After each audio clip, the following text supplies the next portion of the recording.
Hi guys, welcome back to my channel. I hope everyone is doing good. In today's video we are going to do a detailed illustration on the skin tone and this bright satin fabric which you can see here. It's looking quite shiny with this kind of black prints. Today's video is in collaboration with the design card. Guys, you can see here it's a bronze object printed satin fabric, and the color is in a very nice warm tone of the brown plus yellow ochre kind of mixed color. So I'm really loving the color palette here, and the close up you can see here it's little bit thicker, so it's a very good quality of satin fabric, I would say, and the folds are also thicker.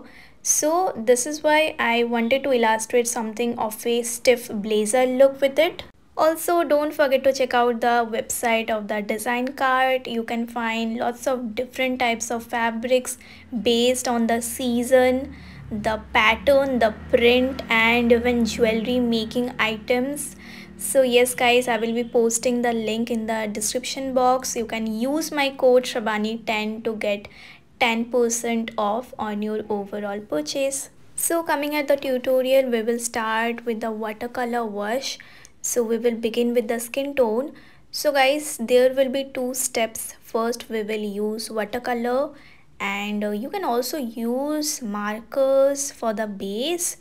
So we will create one base. I'm using burnt sienna light wash, that is we have to dilute the color very well with water, and we will create a very solid kind of base, and then we will do the rendering with the pencils over it.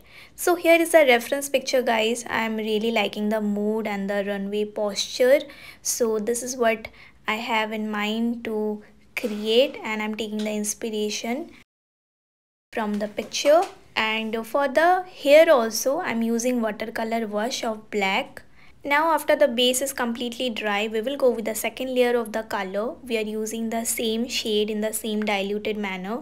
Just you have to slightly take the color on your brush. Remember the color is diluted, so be careful with the amount you are picking with your brush. You can keep a tissue paper with you where you can just dab the color in order to pick very minimum color and give the outline to your structure of the face, and give the jawline, for example the cheekbones, the bridge of the nose and such. And after this we are moving to the garment guys. Here I'm going very slow with the color saturation, like I want to create a very similar shade to that of the fabric, because this is our main inspiration, that is we are trying to create something inspired from this fabric. So you can always go very slow and go layer wise with the colors, and always swatch the colors separately. Try mixing your colors to see if you are going in the correct direction with the mixing of the colors. And here you can see I have started with a very light wash of the color, then I'm adding the color very softly. I also have a tissue paper with me here because we are working with water here, so just to avoid picking too much of the color and putting it directly on the paper, the color might spread and it might be little too difficult to blend if you are using too much water. So guys, keep the tissue paper with you where you can dab the brush slightly and then put it on the color here which you can blend. See how I'm doing the color. I'm starting at the corner and then I'm dabbing my brush on the tissue paper and then slowly blending the color towards the invert of the garment. You can use a different brush also to blend the color. So this is a satin fabric and we need to show that shine portion in the center and the darker portion in the corner. So this is how you can blend your watercolors. Again, you can follow the same procedure here. We are starting with the darker color from the corner of the outline of the garment. Like in the sleeves also you can see we will start the darker color from the corner, and then we will dab the brush on the tissue paper and then take the brush and slowly blend the color from the corner and bring it towards the invert. And as I said you can also use a different brush to blend the color towards the invert. If needed, you can also pick little water on your brush if you are finding it difficulty to blend, because it's watercolor, so we need water to blend the color. But you should not pick too much color or too much water with your brush and directly put it on the illustration, because in that way you might end up ruining that portion with too much water. So that's why guys, use the tissue paper to just dab the brush and then use that brush to go over the color and blend it slowly. Remember, it's a process which you should not rush with and go layer by layer. Like here you have seen how I was slowly building up the intensity of the color, like I was going with layers, I was allowing it to dry, and at the end I've added the black. So finally I was satisfied with the watercolor base. Now let's start with the skin tone again. Here are the 4 shades which I will be using guys. These are all colors from the Staedtler Luna 48 color shade pack, the watercolor pencils one. You can use pencil colors of your own choice. Just remember that we will start with a lighter tone and we will keep on building the intensity to the maximum level as we want. You can keep on adding darker browns and then black also. Just you need to maintain the steps like the saturation level. And here I'm showing you the real speed of doing the color.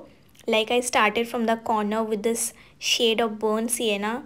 Slowly I'm starting to build the intensity from the corner and giving a nice gradation look to the center of the face. Like the center of the face should be highlighted, like the light is hitting just at the center of the face, and the corners should be darker. This way your face will look more 3D kind of, or you can say it will give you that proper rendering of the face. And then go with the blending color. Like here I'm using a creamish ivory kind of color to blend it to the center. Again, this is the normal speed guys.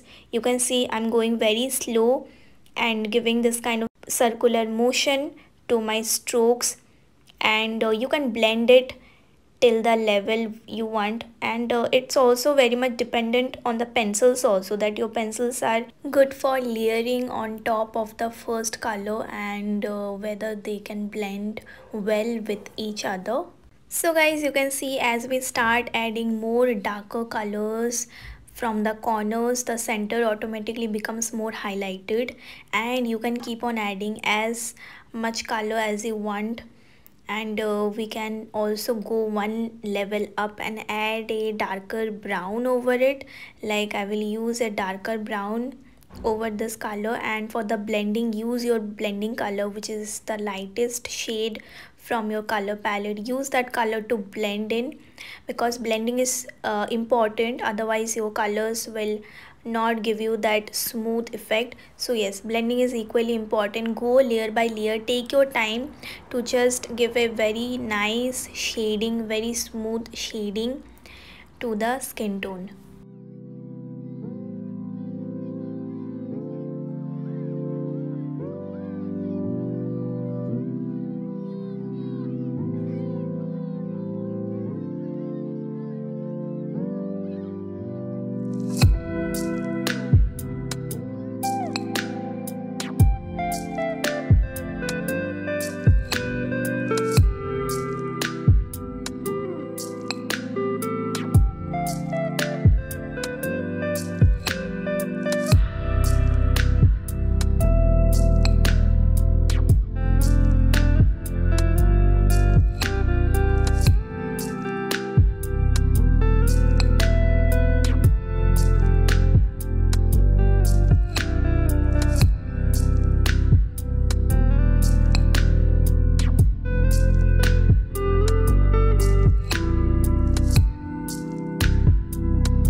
So guys, coming at the print now, I will be using this brush pen from Sakura Pigma range. You can use any fine liner also. The reason I'm using this brush, because I feel it will give me a good control to give this kind of texture which I see in this lines. It has this kind of little shaky kind of feel to it. So to depict that texture as it is, I'm trying to have a very controlled force and controlled lines with my hand, and will try to study the fabric very closely, very carefully, and then plot the same on this illustration.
At the end, guys, you can add that extra shadow of the fabric and around the corners using your black pencil. And yes, this is the final look.